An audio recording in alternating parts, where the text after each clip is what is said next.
Haleluya. Kasih judul di atas namanya Do the Best. Pada prinsipnya semua manusia ingin diperlakukan dengan baik, bahkan dengan yang terbaik. Betapa senangnya kalau kita diperlakukan, betapa bangganya, ya kan saudara? Betapa puasnya kalau kita diperlakukan jika kita datang di tempat-tempat tertentu, saudara, ya kan? Datang ke toko, datang ke kantor, datang ke kantor bank mungkin, atau kemanalah itu, di kantor pemerintahan, atau kalau kita diperlakukan, itu betapa senang, betapa bangganya, betapa sukanya hati ini. Dan sebaliknya juga, saudara, kita akan kecewa, kita akan tidak enak hati, tidak terima kalau kita diperlakukan atau dilayani tidak sesuai dengan standarnya, ya kan? Kita pergi ke toko, kita pergi ke warung, coba saudara. Satu kali kita belanja di Kupang, saudara. Kita belanja kue, kita beli kue di jalanan begitu. Tiba-tiba kita tunjuk, saya yang mau ini. Dia ambil yang lain, saudara. Terus kita ngomel, kami suruh bukan itu, yang ini. Jadi mukanya cembetut, saudara. Sehingga kami ngomel, kami bilang begini, dengar nona ya, pembeli itu raja. Jadi kamu suka atau tidak suka, kamu harus perlakukan pembeli itu bagaikan raja. Baru dia agak senyum. Nah, kalau diperlakukan begitu, bagaimana reaksi kita, ya kan? Tentunya kita agak kecewa, kita agak enggak enak hati, macam-macam lah, saudara. Ya, coba kita buka Alkitab, saudara, kita baca pembacaan firman Allah terambil dari kitab Kolose yang ketiga.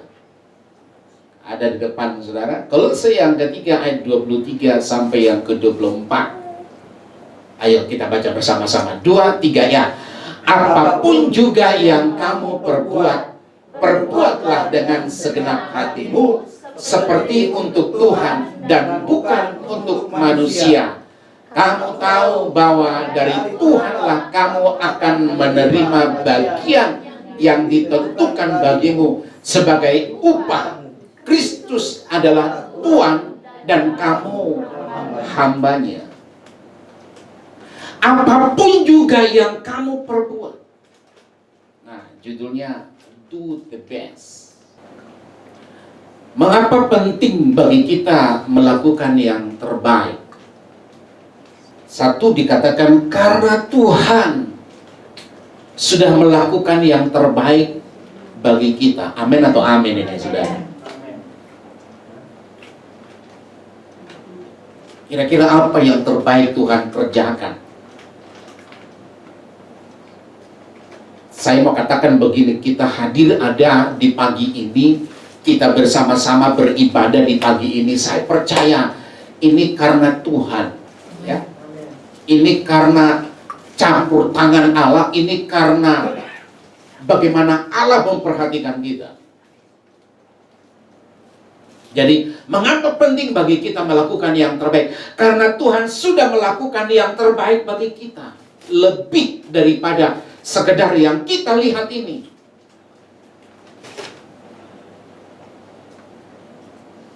Kita sudah diselamatkan oleh Tuhan.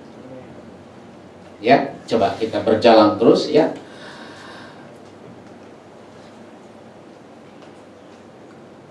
Allah ciptakan kita sebagai ciptaan termulia. Karena Allah sudah melakukan yang terbaik buat kita, di mana Allah ciptakan kita sebagai ciptaan yang termulia, saudara. Biar kita nyambung nanti apa artinya do the best itu, saudara. Karena apa yang kau buat, kualitas apa yang kau buat, itulah kualitas dari sebuah nilai rohani kita. Nah, kita melangkah terus ya kan?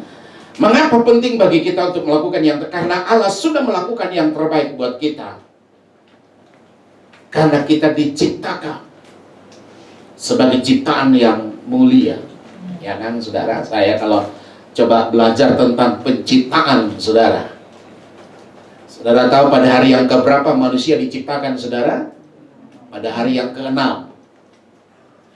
Tapi ketika dia berbicara tentang penciptaan, ketika dia membuat segala sesuatu, dia berbeda dengan pada hari yang ke-6 itu, saudara. Dia bicara kepada cakrawala, dia bicara kepada hewan, dia bicara kepada tumbuh-tumbuhan, dia bicara kepada yang lain jadi, tapi terhadap manusia dia tidak ngomong jadi. Alkitab catat dia ambil segumpal tanah. Itu pertanda kita adalah ciptaan yang paling mulia. Dia ambil segumpal tanah, dia bentuk sesuai gambar dan rupa Allah, dan berikutnya dikatakan dia menghembuskan nafas kehidupan itu ke hidup kita. Itu artinya kita mulia, saudara. Makanya saya bilang, kalau kita tidak bisa melakukan sesuai dengan Kolose yang ketiga tadi, saudara, melakukan untuk Tuhan yang terbaik, wow, berarti kita tidak sadar. Nah, kenapa? Karena kita memang ciptaan yang paling mulia, saudara. Beda dengan yang lain. Dikatakan Allah memberikan putranya untuk menebus kita. Mengapa penting bagi kita melakukan yang? Karena kita ciptaan yang paling mulia. Nah, kalau kita ciptaan yang paling mulia, berarti kita harus melakukan pekerjaan-pekerjaan yang mulia sebenarnya.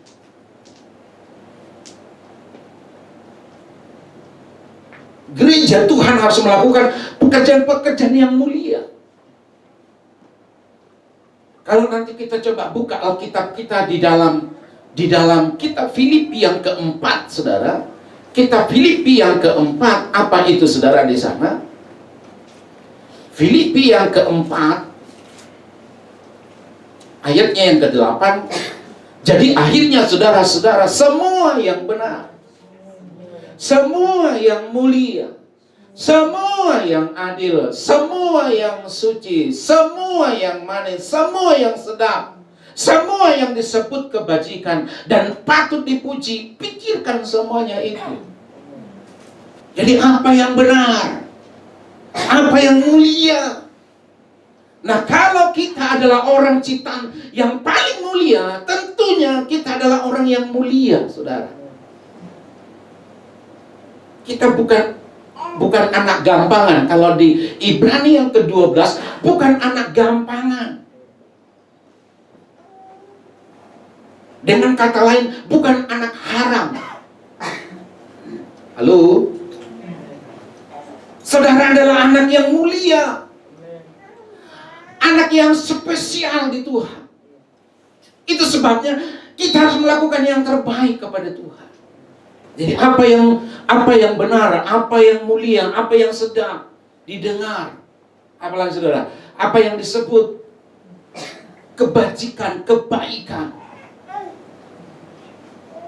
Jangan sebaliknya. Banyak begitu, saudara, orang-orang Kristen, orang-orang yang menganggap diri orang percaya, tapi sikapnya, tapi hidupnya, tapi langkahnya, praktiknya berbeda, saudara. Sudah dibilang jangan berbohong, jangan berdusta, hukum Taurat jangan berdusta, jangan bersaksi dusta. Itu bukan yang mulia, saudara. Itu adalah sampah. Itu adalah yang kotor. Itu adalah hal-hal yang tidak bagus.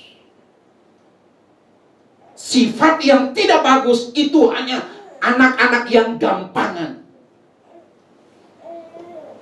Tapi kita orang yang mulia di dalam Tuhan, perkataan kita harus mulia. Amin atau amin itu saudara. Sikap kita, kelakuan kita, pikiran kita, praktek hidup kita.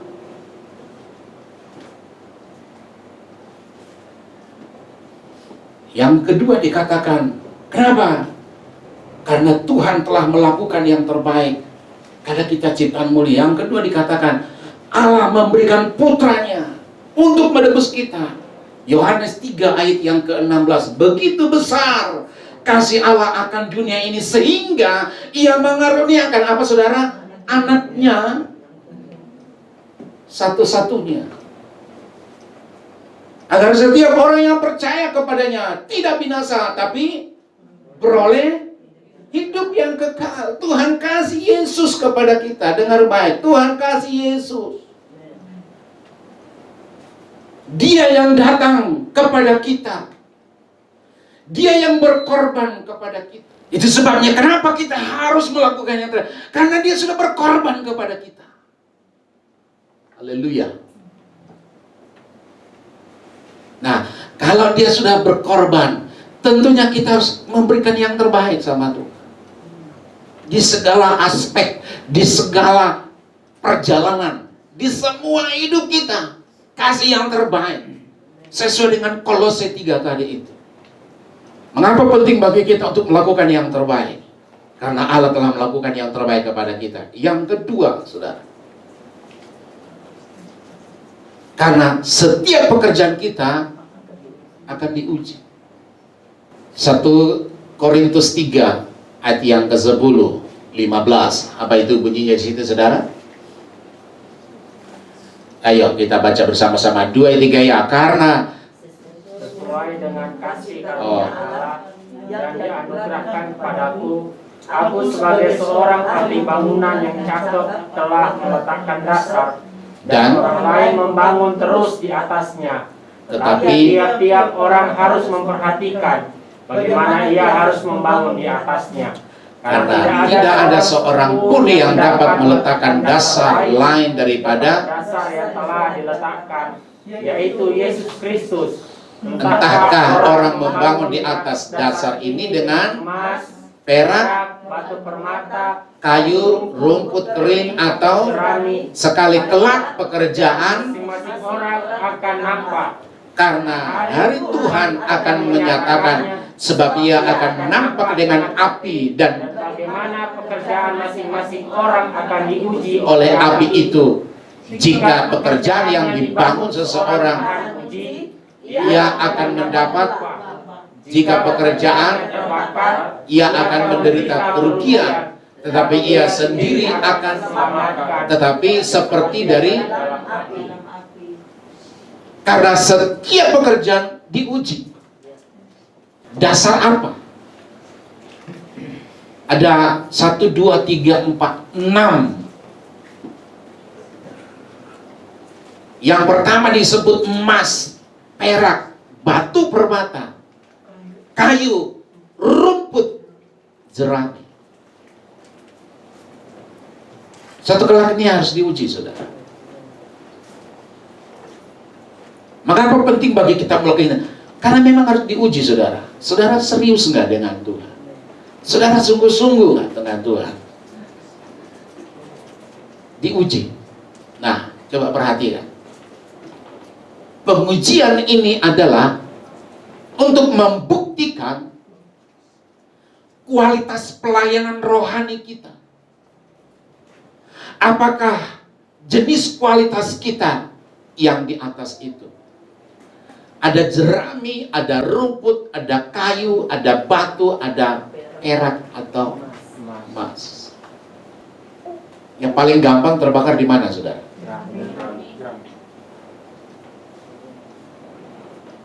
Ya kan? Jerami itu berarti dari rumput, ya kan? Rumput kering. Tapi rumput belum tentu yang kering. Tapi tetap juga bisa terbakar karena ada api di sana. Kayu, ada batu juga bisa kebakar, saudara. perak dan emas. Di mana? Tapi membuktikan kita murni atau tidak, itu harus memiliki bahan dasar emas. Karena emas juga harus diuji. Yang ketiga, ya kan? Mengapa penting bagi kita untuk melakukan yang terbaik? Yang ketiga dikatakan, Tuhan sangat menghargai nilai kesungguhan dan menyediakan upah bagi yang melakukannya.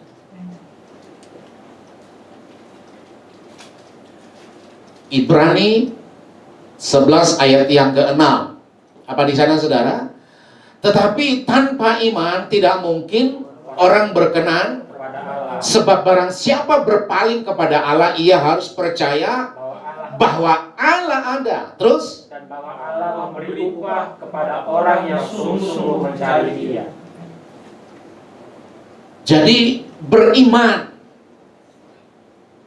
artinya percaya. Saudara dan saya hadir hari ini karena kita percaya kepada Allah sumber segala pertolongan itu, ya. Sebab barang siapa berpaling kepada Allah, ia harus percaya bahwa Allah ada. Nah, dan bahwa Allah memberi upah kepada orang apa, saudara?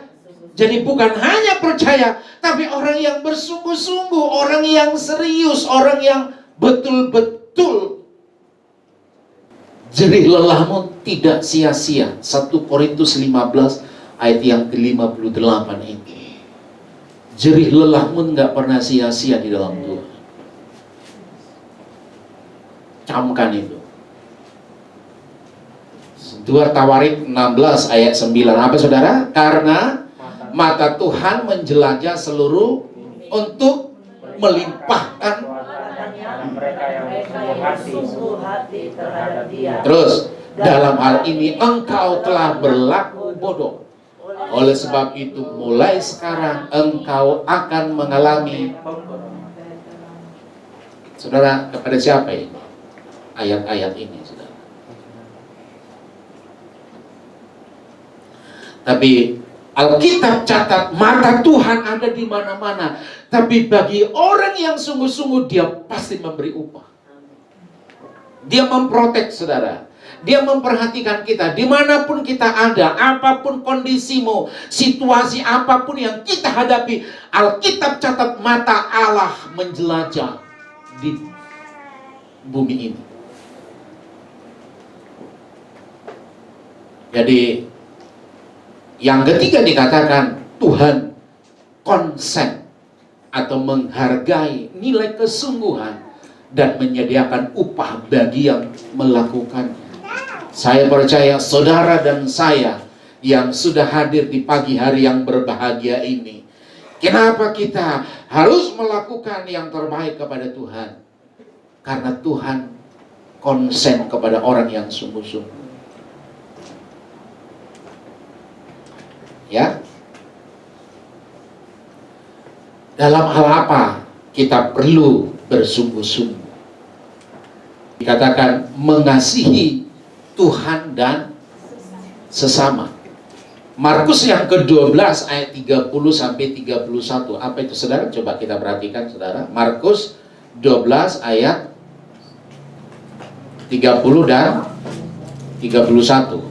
Apa itu bunyinya, saudara? Kasihilah Tuhan dengan segenap dan dengan segenap jiwamu dan segenap akal budi dan segenap kekuatanmu. Dan hukum yang kedua ialah kasihilah sesamamu manusia seperti dirimu sendiri. Tidak ada hukum lain yang lebih utama daripada kedua hukum itu. Jadi dalam hal apa kita bersungguh-sungguh dalam mengasihi Tuhan dan sesama?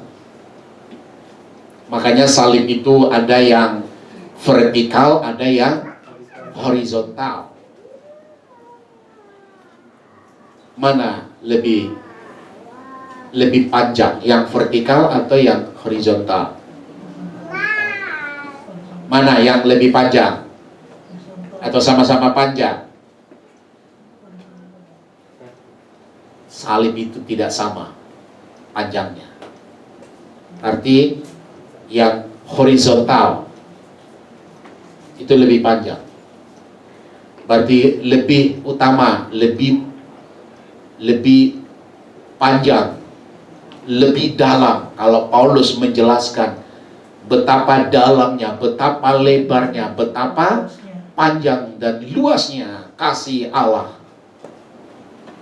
Jadi yang panjang mengasihi Allah, dan yang vertikal, ya kan saudara, sesama.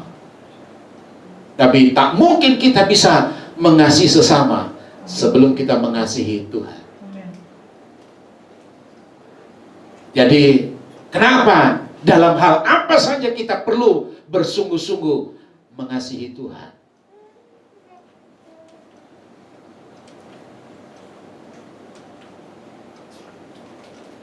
Terus dalam hal bekerja, dalam hal apa saja kita perlu bersungguh-sungguh dalam hal bekerja.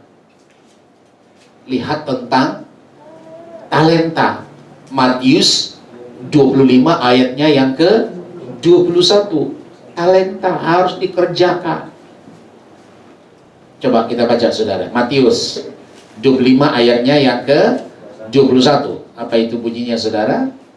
Maka kata tuannya itu kepadanya, baik sekali, hai hambaku yang baik dan engkau telah setia dalam perkara kecil, aku akan memberikan kepadamu dalam perkara besar. Masuklah dan turutlah dalam kebahagiaan Tuhanmu. Dalam hal apa saja kita perlu bersungguh-sungguh. Dalam hal pekerjaan kita harus sungguh-sungguh.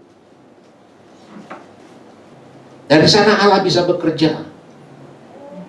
Di kantor, di usaha, di rumah tangga, apapun status yang Tuhan percayakan dalam hidup ini, mari kita belajar lakukan dengan sekuat tenaga.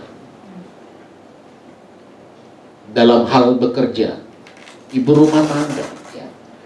Setiap perkara kecil, Alkitab catat Tuhan kasih hal yang besar. Bukan hanya di sana, Alkitab catat, sabaslah engkau hamba yang setia dengan kebahagiaan Tuhan, bersama-sama dengan Tuhan.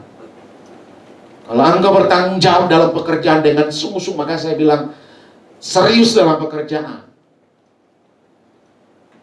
Karena kita berbeda profesi saudara, ya kan? Sebenarnya kita semua hamba Allah, ya kan?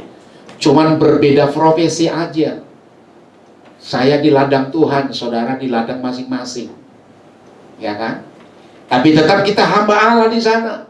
Tunjukkan dirimu sebagai hamba Tuhan. Jangan berkata, oh itu urusan pendeta. Enggak. Kita hamba Allah, kita pesuruhnya Tuhan. Sesuai dengan standar yang ditentukan oleh kantor, kamu lakukan dengan sungguh. Karena itulah yang diajarkan. Sungguh-sungguh di sana, serius di sana. Kami sebagai hamba Allah, sungguh-sungguh dalam pekerjaan Tuhan.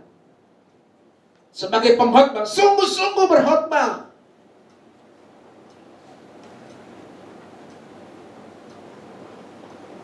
Haleluya.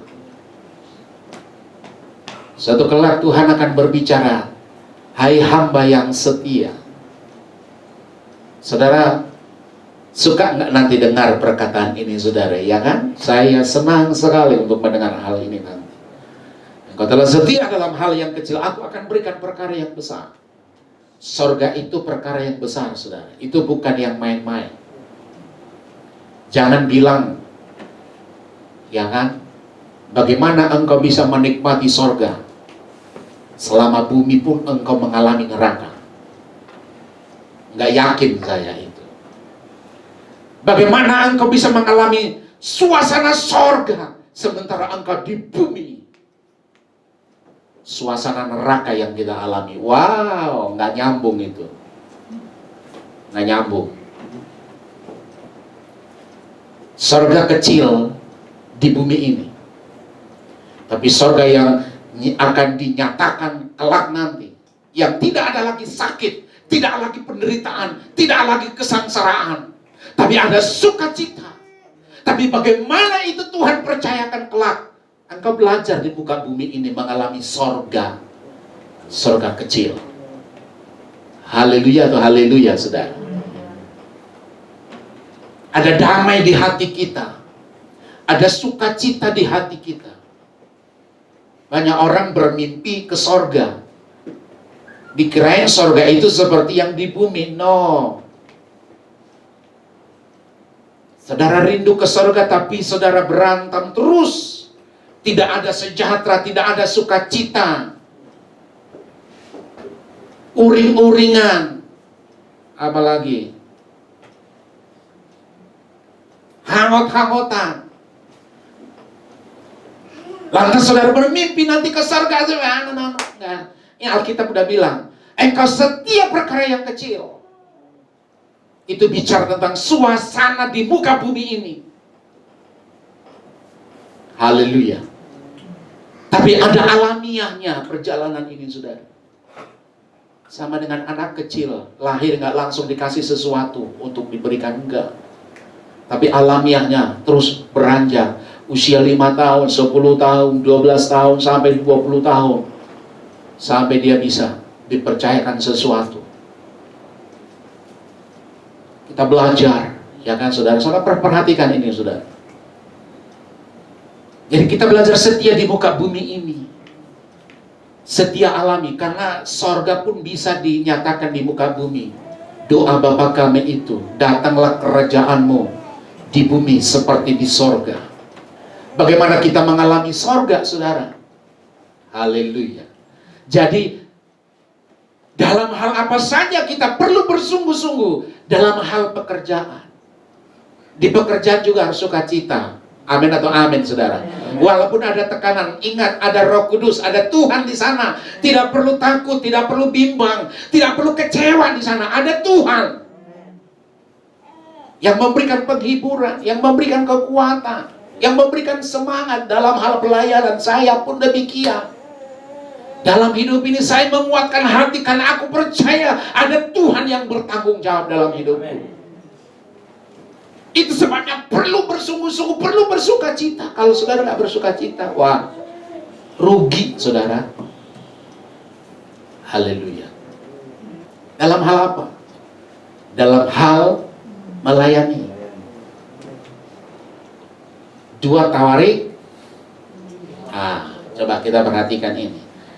2 Tawarik 5.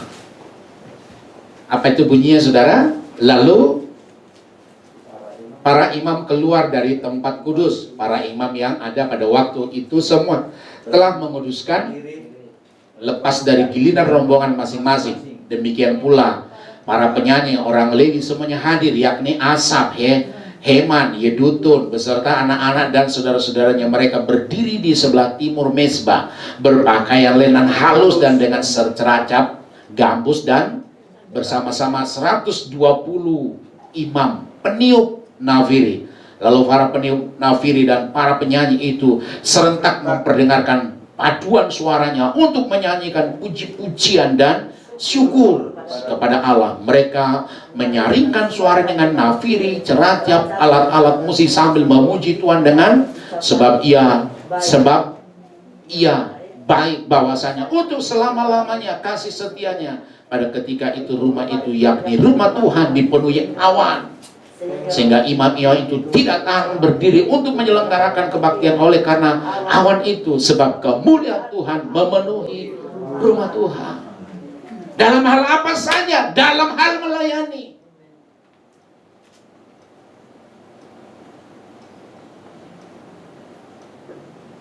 Apa sih dalam hal melayani itu, saudara?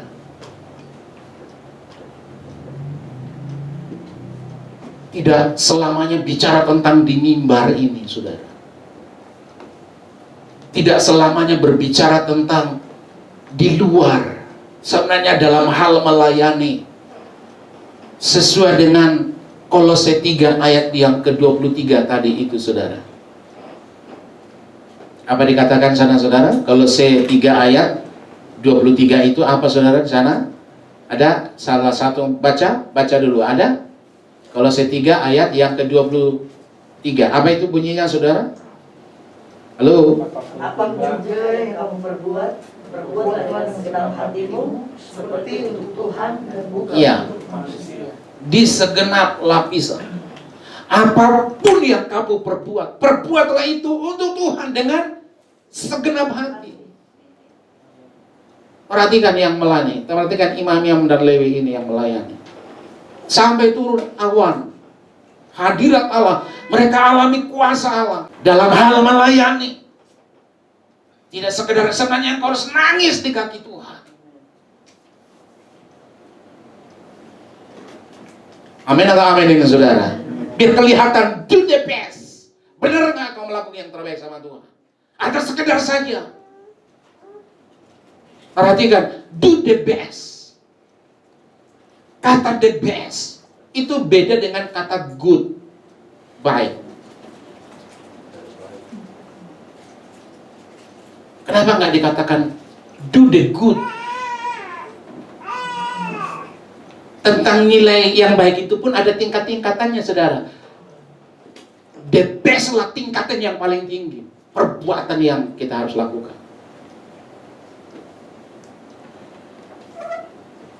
Jadi dalam hal melayani, mari saya ingatkan kita saudara. Haleluya, haleluya. Karena kita melayani Tuhan saudara. Amin atau amin saudara. Kita melayani Raja di atas segala raja. Halo, hati-hati saudara.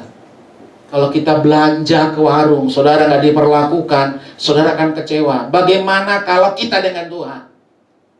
Langsung nilai, saya juga langsung nilai begitu. Ketika aku diperlakukan, katakanlah tukang warung cuek, nggak mau tahu, kita tanya sampai 2 kali, 3 kali.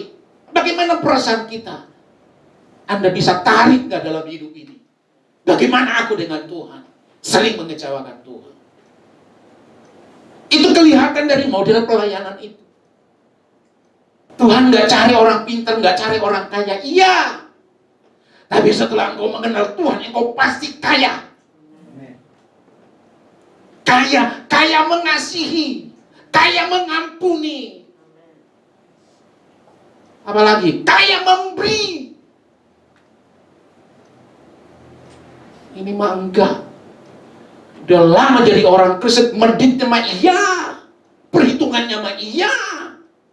Kasih waktu sama Tuhan, wah tawar-menawar ini Tuhan. Kamu kira kalau ibadah 1-2 kali dalam 1 bulan itu saudara bangga? Woi, kau belum serius dengan Tuhan. Layani Tuhan. Kita melayani Raja loh. Saya mau katakan kita melayani Raja loh.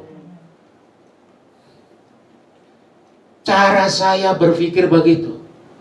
Aku datang, aku melayani Raja ini. Itu sebabnya perlu penghormatan, penghargaan, konsentrasi dan keseriusan kita betul-betul dikondisikan. Itu sebabnya saya memanage pelayanan ini. Jangan main-main. Engkau main musik, jangan main-main dengan Tuhan. Saya tidak belajar menghakimi. Tapi akan aku lihat buahnya. Lu betul atau tidak, itu kelihatan dari buahnya. Nah, kalau engkau dinasehati, diingatkan, mari belajarlah. Kalau engkau ingin memberi yang terbaik, memberilah yang terbaik sama Tuhan. Dalam hal pelayanan, kasih yang terbaik. Haleluya, haleluya ini saudara. Kasih waktumu. Jangan hitung-hitungan dengan Tuhan, saudara. Jangan hitung-hitungan dengan Tuhan. Jangan bilang hari ini aku ibadah, besok enggak. Aduh, kasihan. Kamu yang kasihan. Kalau engkau serius dalam hidup ini, maka saya bilang, do the best. Kasih yang terbaik sama Tuhan. Karena Tuhan akan perhitungkan semuanya itu. Itu iman saya, saudara. Ketika aku memberi sesuatu, tidak sekedar karena uang, tidak sekedar karena tenaga, tidak sekedar karena semua totality kita berikan sama Tuhan. Markus tadi itu, Markus yang ke berapa tadi itu dikatakan tadi itu dah. Mengasihi Tuhan tadi itu.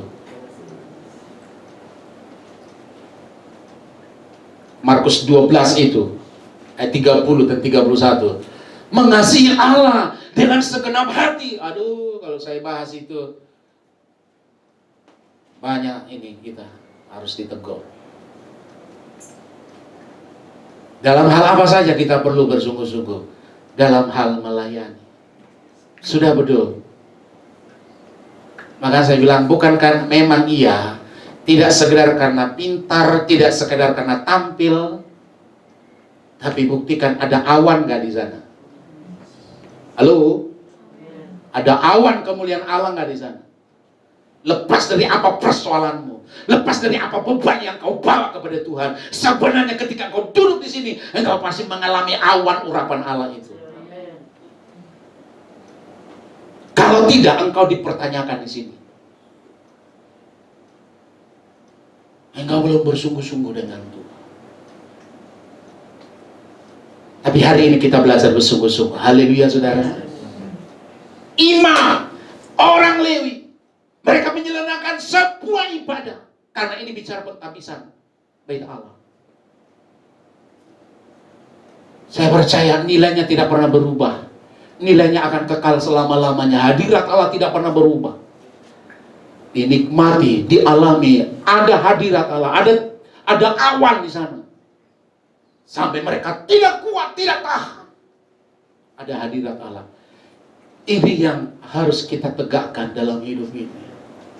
Tapi bagaimana jaga diri kita, jaga omongan kita, jaga sikap kita, jaga praktek hidup kita, jaga pikiran kita. Tadi pikiran apa yang benar, apa yang mulia. Nggak hanya ke gereja saja, kita harus kudus. Salah. Kemana-mana pun kita harus kudus. Di rumah pun kita harus kudus. Di perjalanan pun harus kudus. Biar alami hadir. Itulah yang melayani. Haleluya, haleluya. Paulus bilang, tidak tahukah kamu bahwa tubuhmu adalah bait Roh Kudus? Jangan dicemari. Jangan kau masukkan ke sini semuanya. Masukkan ini, masukkan bagaimana trik ini, bagaimana trik ini, semua kacau. Ketika engkau praktekkan, engkau bertentangan dengan hukum. Ketika engkau bertentangan dengan hukum, engkau kacau. Ketika engkau kacau, engkau jadi batu sandungan. Banyak seperti begitu yang saya hadapi. Beda praktek di lapangan dengan kata-katanya. Selalu berbenturan. Maka saya bilang, jangan berbenturan dengan firman Allah. Haleluya, haleluya.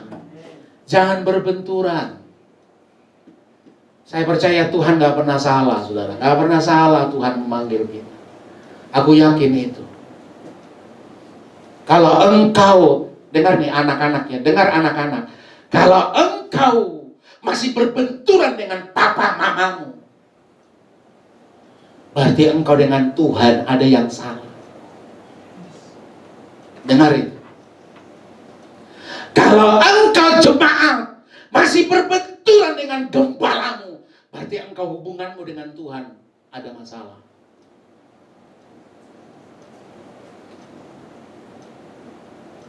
Perbaikilah masalah itu, biar kita bisa memberi apa yang terbaik kepada Tuhan. Haleluya. Jadi dalam hal apa saja kita perlu bersungguh-sungguh. Dalam hal melayani, dalam rumah tangga, dalam pekerjaan, dalam hal apapun, harus pastikan turun awan dalam hidup ini. Kalau tidak, kita bersungguh-sungguh lagi. Tuhan ampuni aku, Tuhan urapi aku, Tuhan duduk terus, minta terus. Sama seperti Yakub ketika dia ada di sungai Jabok. Tak akan aku lepaskan engkau sebelum engkau memberitahukan siapa engkau. Itu bicara tentang keseriusannya Yakub. Sampai Alkitab bilang pangkal pahanya terpelesok. Kita belum seperti begitu. Kita ada masalah sedikit aja, langsung down, langsung tawar, langsung lemah, langsung uring-uringan, langsung mempersalahkan. Hasilnya harus duduk di kaki Tuhan. Jadi saya minta pemimpin-pemimpin puji-pujian, pemain musik, singer, siapapun, mari belajar duduk di kaki Tuhan sama-sama. Biar kita lihat awan ini, saudara. Haleluya. Saudara rindu nggak ada awan kemuliaan melingkupi pelayanan kita? Paling tidak dirimu, diri kita ini udah belum kita dikunjungi oleh awan sorga itu. Kalau engkau dikunjungi Roh Kudus, aku percaya di mimbar ini pun pasti engkau dikunjungi Roh Kudus. Tapi kalau tidak, ada something wrong di sana, ada yang salah di sana. Dalam hal apa saja kita perlu bersungguh-sungguh dalam hal melayani, saudara. Haleluya.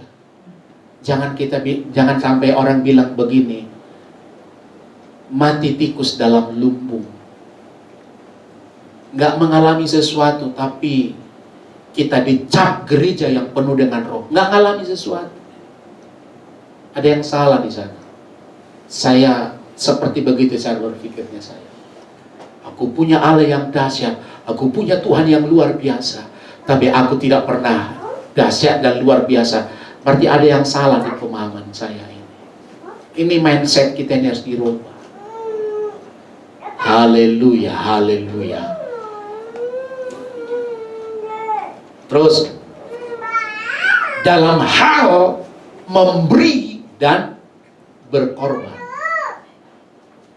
dalam hal apa saja kita perlu bersungguh-sungguh dalam hal memberi dan berkorban.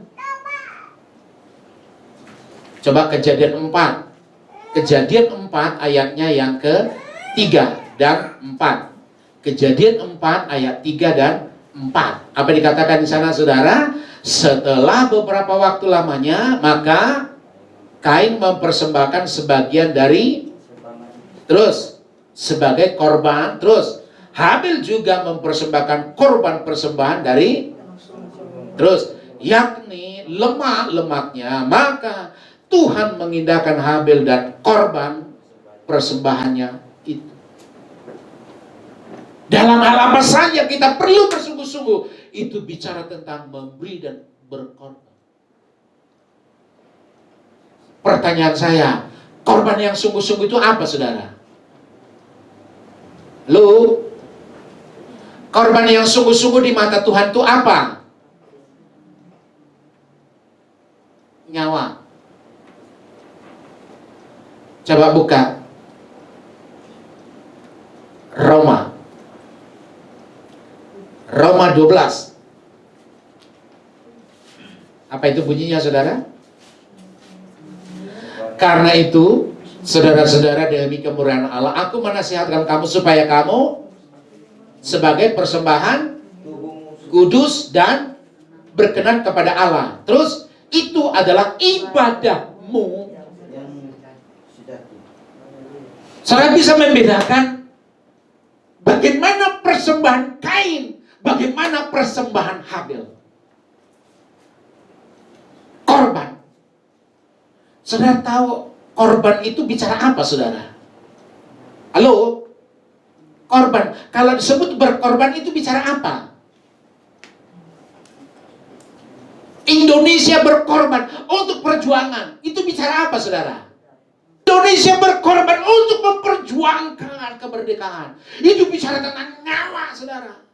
Korban itu bicara tentang nyawa.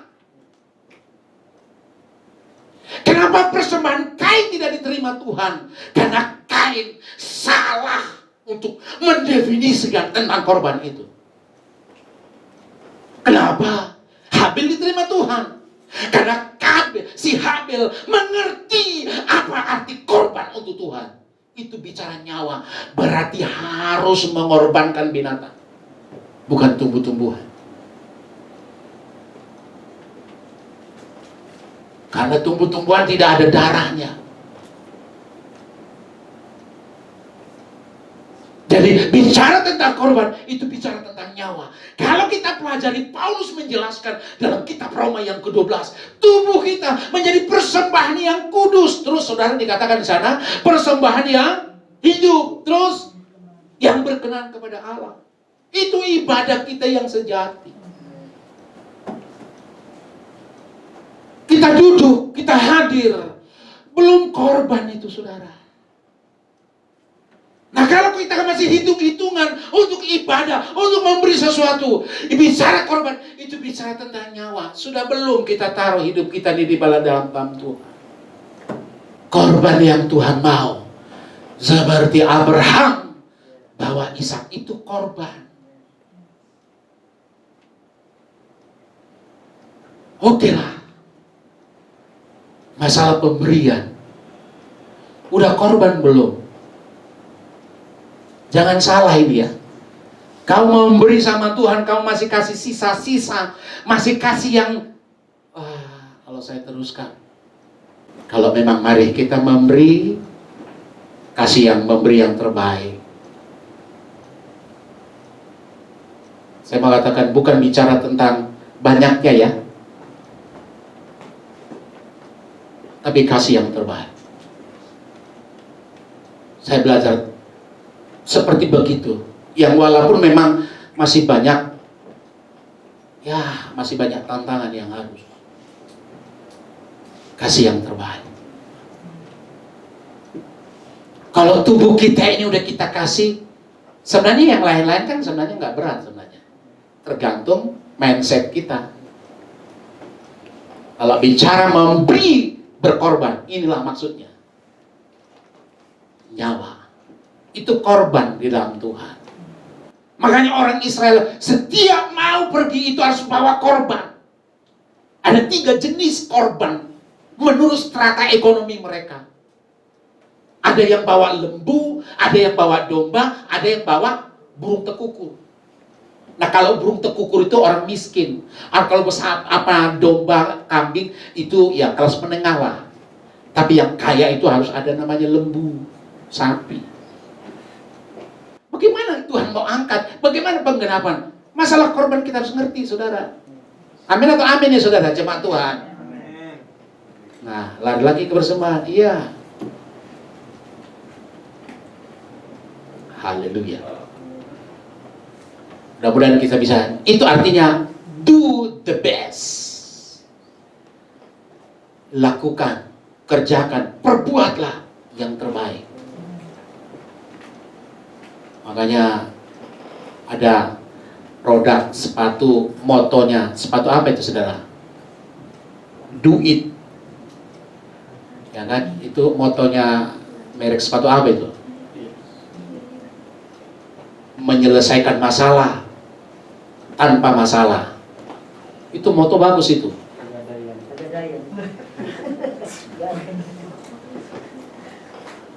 Bagaimana dengan kita? Masalah bermasalah lagi. Kapan kita menyelesaikan masalah tanpa masalah? Kalau kita menyelesaikan masalah bermasalah terus. Apa begitu orang Kristen? Apa begitu orang percaya? Apa begitu orang yang mulia? Enggak sebenarnya. Kalau kita ngerti sebenarnya nggak ada masalah. Haleluya. Tapi kalau diingatkan Tuhan, mari kita belajar untuk selesaikan masalah itu. Nah kalau diingatkan masalah korban, ini arti korban. Biar ngerti. Haleluya. Mari. Dalam hal apa saja kita perlu bersungguh-sungguh. Dalam hal berkorban dan memberi. Memberi waktu. Memberi pikiran. Memberi semangat. Memberi apa lagi? Dorongan. Dorongan yang positif ya. Jangan dorongan yang negatif. Haleluya. Apakah kita mampu melakukan yang terbaik buat Tuhan? Coba kita baca 2 Korintus 1 ayat 21. Sebab dialah yang telah meneguhkan kami bersama-sama dengan kamu di dalam Kristus adalah Allah yang telah memeteraikan tanda miliknya atas kita dan memberikan Roh Kudus di dalam sebagai jaminan dari semua yang telah disediakan untuk kita. Bisa ngerti nggak ini saudara? Jadi Roh Kudus itu jaminan dari semua apa yang Tuhan janjikan. Jangan sampai salah alamat, salah pergi. Nah, Alkitab bilang ada kata mengurapi di sana. Nah, kata mengurapi, diurapi, diambil dari bahasa aslinya disebut krio namanya.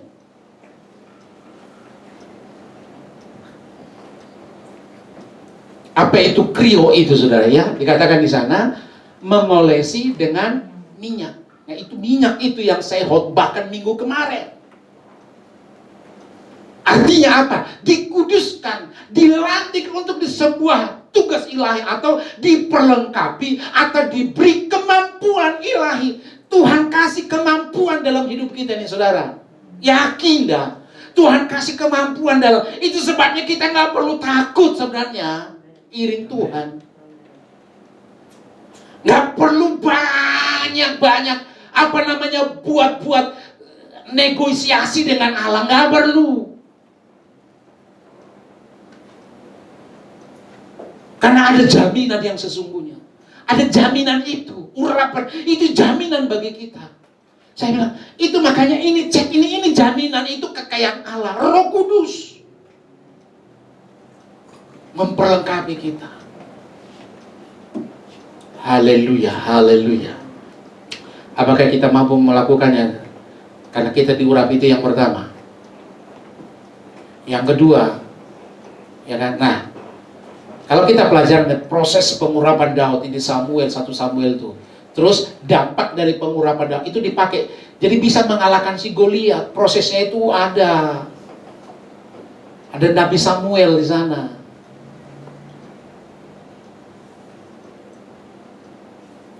Terus apa dampaknya? Dia bisa mengalahkan Goliat yang besar itu.